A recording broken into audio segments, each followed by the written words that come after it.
بسم الله الرحمن الرحيم. الحمد لله رب العالمين، ثم الصلاة والسلام على نبينا محمد وعلى آله وصحبه أجمعين. سؤال هذا دمانتين waxaan ku guda jirnay casharaantii aan ku qaadan jirnay gaadda luqada carabiga gaar ahaan waxaan ku jirnay at-tanwiin laba shaqalka waayahay cashirkii kan ka horreeyay waxaan ku soo qaadanay tanwiinta nooceeda laba godaalka ah. cashirkeena maanta waxaan ku qaadan doonaa hadii Allah wada ogolaado tanwiinul kasr, tanwiinta laba hoos dhig. horaa iska guda galaya yalla ala barakatillah. at-tanwiin marka hore bal waxaan ku xasuusinayaa qeexidii tanwiinta, taariifu at-tanwiin oo aynu aad ugu qaadan dhignay cashirkii kan ka horreeyay. waxaanu nidhi tanwiintu nuunun, horta waa nuun saakinatun reeban zaa'idatun, kelmadda zaa'idka ah, talxaqu aakhir alismi, isamka aakhirkiisuun gasha, lafdan xagga dhawaqun bay ka gashaa, laa khatan xagga qoraalka kama gasho, lama qoro. way marka nuunta caadiga waxay kaga duwan tahay tani. horta waa saakina, had iyo jeer way reebanta, laakiin nuunta kale caadiga hadday doonto way reebmi kartaa, hadday doontana xarakay qaadan kartaa. tani waa zaa'ida, kelmadda zaa'id bay ka tahay oo haddii kelmadda laga jaro macnaheedu wuu soo haraya, bikhilaafi nuun al-ukhraa. nuunta caadigii sidaa maaha iyadu, oo nuunta caadiga imka tusaale ahaan bal bilowga iyadoo gasha noo soo qabta tanaaba ka mid a nuunun, waata halkan bilowga taale, bal ka jar maxay noqotay? wowga iyo nuunkaa bal akhriado ma jiraan, wax macnaa ma samaynayan. nuuntan dambe ee kelmadda ku jirta bal jar iyadna nuu bes, waxa ma sheegin nuudaas. wakaa dhexda hadday ku gasho waa la mid, sida anta oo kale. haddii nuunkaa ka jarno ata ugu dhawaaqno xal waxay sheegaysaa ma jirto. laakiin tani saa maaha, tanwiintu saa maaha. dee tanwiinta tan halkan saaran baaba ka mid eh, haddaynu ka goyno oo nuunu aynu idhaahno iminka ama nuun iska noo reebno, dee macnihii waa u soo haray. kelimaadkaanu soo qaadano dhantaa doonto soo qabo ee cashirkii hore aan ku qaadan. cinabun baa ugu horreysay, bal ka goo tanwiinta cinabu iska dheh ama cinabe iskaba reebba. waxa weeyaan waxa dhacaya macnihii kelmaddu way gudanaysaa haddii laga jaro tanwiinta. تلحق مركا وكسائد كلمة تلحق آخر الاسم، اسم كآخر كيسو ما يقشع، مركا اسم يفعل حرف دبت ففاينته ذكر برندون تاي كلمة آخر كي يقشعون مكسكني. وحويان نون تعادي كلمة بلو جيدنا دعي كرتها سدا هالكم بدي واتن شوكت كلمة دحين دعي كرتها سدا أنت دي أنت صالين ناكل يساكنه هذا وكلا وطا وطا كاس كيجر تدح كلمة آخر كي دعي كرتها. لكن تنوين تدي كلمة آخر كي جمو يعني بلو يدح كدون دوني حيه لفظا حاجة دوا قوم بيكجلس لا خطا لما وقرأ يبقى ومرك اللي بالجدال تهنا يعني مرك التنوين ده سيجودين تهنا يعني وحويان حرف كاسي وجودين هنا جدال كيسو الله بتشر لسوء عليك عقفله هذول هوس دقيقة نساء معاو أركدون جدال كله بتشر لسوء هوس دقيقة الله بتشر لسوء عليك عقفله هدي أنو كهذا إنه كردنا إنه جرد دوناي لا بتشر بالكرد جدونه مرك الله مقرأ نون عادي مش كم مقرنا حاجة دوا قومي وين قرار قصة عايا waxaan haddana inuu soo bandhigaynaa kayfiyatu rasmi almunawwin almaksuur, bal xarafka laba jeer hoos dhigan iyo qaabka loo sawiray. wuxuu noqonayaa sida tan. haddaynu doonayno laba jeer inaan xarafka hoos dhigno, xarakadii hoos dhiga ahayd uma laba jeer soo celinayna bes. qaab dhawaqa waa sidii marka laba godaalka oo kale. tan imika waa bin, xaggana kelmadii kale kaga soo xidhan, kelmadda aakhirka iga dhacaysa xurufta kale kaga soo xidhan bin ay noqonaysaa. oo waxay ka dhigan tahay ba yaroo hoos dhigan oo nuun lagu reebay caadi. ba hoos dhigan bal nuun ku reebado waa bin. waynu soo marnay markanu sukuunka iyo reebninka marin waa binti oo laakiin nuunkii un la qorino halkii laga qori lahaa xarakadii hoos dhiga meesha taali in mid labaad la ag dhigo lagaga kaafto bin way marka xagga dhawaqa. way waxa khalada saas baa sax horta. waxa khalada xagga tanwiinta, iyadoo tanwiin lagu yeerinayo inaad nuunkii meesha dhigto usana kala u qorto ba hoos dhigan nuun aad qorto. xagga dhawaqa labada nimka isku mid, tanna waa bin tanna waa bin, laakiin waxay ku kala duwan yihiin. tanwiin ba haddii meesha ay ka shaqaynayso waxa weeyaan waad baran doontaa meelaha haddii ay tanwiintu gashay meelaha nuunta caadigii ay gasho insha allahu tacaala cilmiga naxwadii meelahaas waad ku baran doontaa. way ku kala caddaan doontaabe. laakiin waxa weeyaan dee macalinku kelimaadka kuu yeedhinayo waa inaad imika kelimaadka unaad dhakada ka qabataa. marka waxay noqonaysaa iyadoo tanwiin ahaan aad u waddo oo tanwiin ahaan lagugu yeedhinayo inaad nuuntii aad meesha dhigto qaabkanaad u qortaa khalad wey, lama ogola. khalad baynu saarayna. waxa la ogol yahay uun inaad xarakadii laba jeer soo celiso bin dhawaqeyguna markaa uu noqdo oo nuuntii xagga dhawaqa uun ay ka muuqato. way waan sii soconayaa. waxaan idinla wadaagayaa haddana yani waxa weeyaan xarfun waaxidun munawwanun tanwiina kasar, xaraf keliya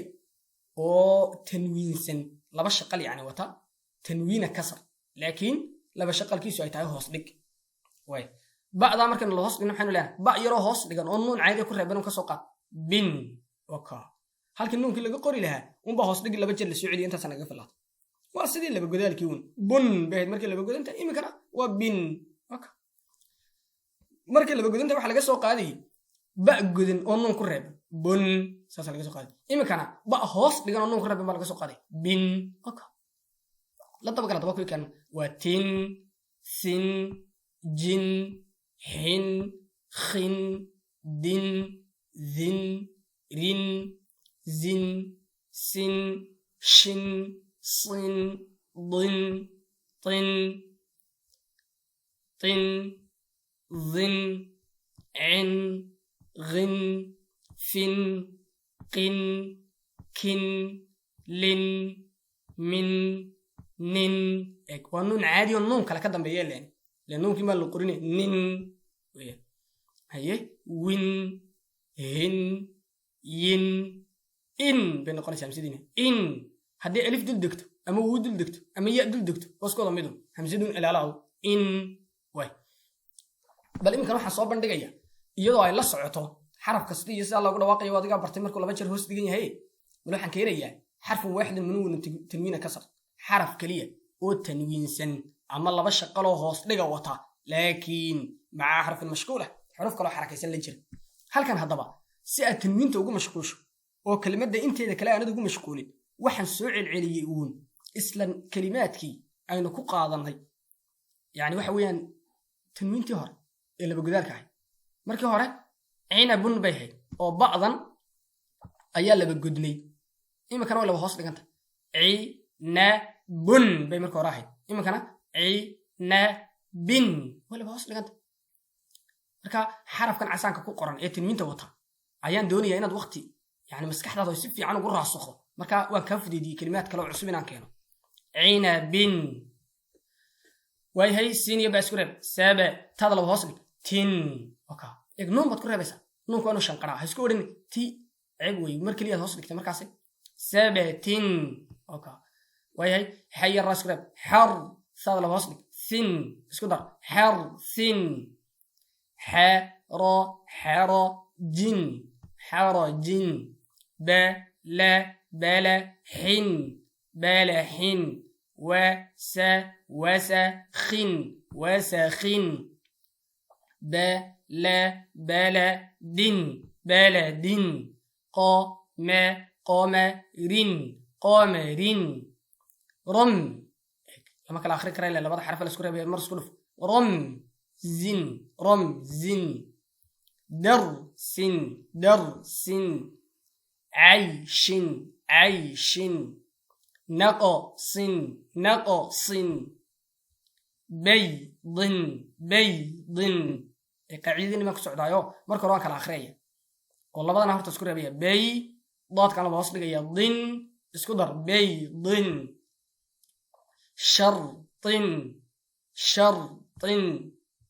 غيظ غيظ واي واسيس عني الضاء بين سعناي ورع ورع نزغ نزغ خوف خوف ورق ورق مسكن مسكن بصل بصل على على من على من أمن أمن سف سفه سفه دلو دلو ظبي ظبي سوء سوء ونفس الكلمات اللي قاعدين اللي بقولها لك معرفة كلمات كلفتر كوجود وحس بدل كراس ها وحباش بدل وحس بدلي markii hore tanwiinta laba godaal haydo un gun fun qun kun lun min nin hin win yin in waxaan doonayaa wala laba godaal un gun bayd imikana wala hoos dhigo walin min nin hin win yin in marka alxaasil markii laba godan tahayna caynka kale aan ku tusaalayna waa un marka imika laba hoos dhigantayna waa cin wax weyn marka maaha marka laba godaanta waxa laga soo qaadayay godaal nuun lagu reebay cin imika waxa laga soo qaadaya hoos dhig nuun lagu reebay cin nuunkii baa la qorino xarakadii laba jeer la soo celiyo iyo laga kaaftoomay wax cusub maad garanaysaa waxa cusub oo kaliya in waxa weeyaan marka laba godaantana cin la oranayo imikana cin la oranayo marka cashir aad iyo aad iskaga fudud weey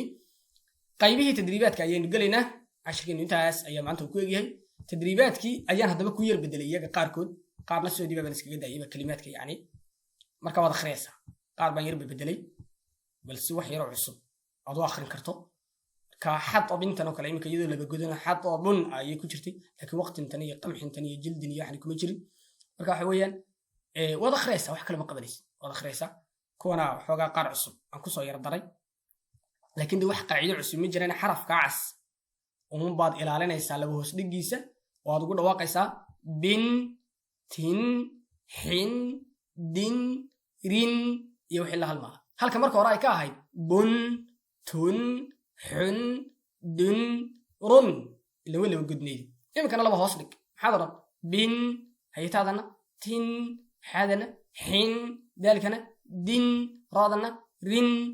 inta kale ama waa xaraf reeban la isku reebayo xaraf ka horeeya lagu reebay ama laba xaraf kor dhigan oo xarakaysan adigu de isku akhriyaa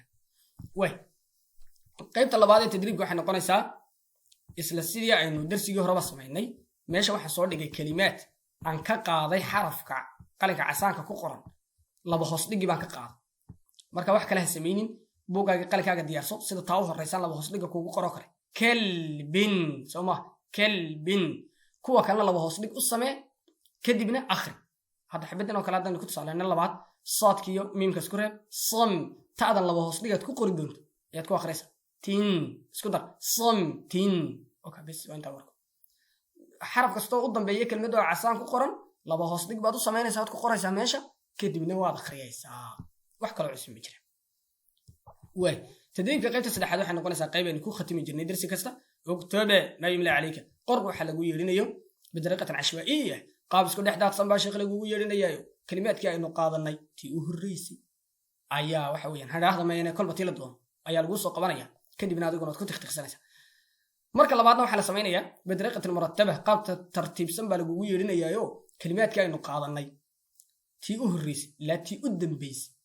ayaa waxa weeyaan si toos ah lagugu yeelinaya adiguna si wanaagsan baad u qoraysaa waa haddii aad casharka si fiican u fahantay haddii kalena muraajacadiisaad badanaysaa waxaan rajaynayaa darsiga inaad ka wada faa'iidaysateen gaarsiiye cid kastoo isleedii waa waafacaya ta kale waxaad ku baraarujin lahaa maadaama waxaan u soconnaa ay tahay walaaliheenna muslimiinta gaar ahaan afka soomaaliga ku hadla ama soomaaliga leh inay waxa weeyaan akhrin karaan kitaabkii ilaahay si adiguna ajirka u heshaan fiidiyooga ama muuqaalka waa inaad like-ta iyo waxa weeyaan xataa channelkana subscribe siisaan waxa baad la ogaataan sababtoo ah arrintaas waxay naga caawinaysaa fiidiyooga cid badan gaadho marka wax ribxiya inaynu ka helno oo waxa weeyaan aynu ka macaashino maaha dantayada waxa weeyaan faa'iidadayna dadka gaadho marka adiguna ajirka ka qadini sii gaarsii dadka oo arrimahaas samee si uu fiidiyooga cid badan u gaadho wassalaamu calaykum waraxmatullaahi wabarakaatuh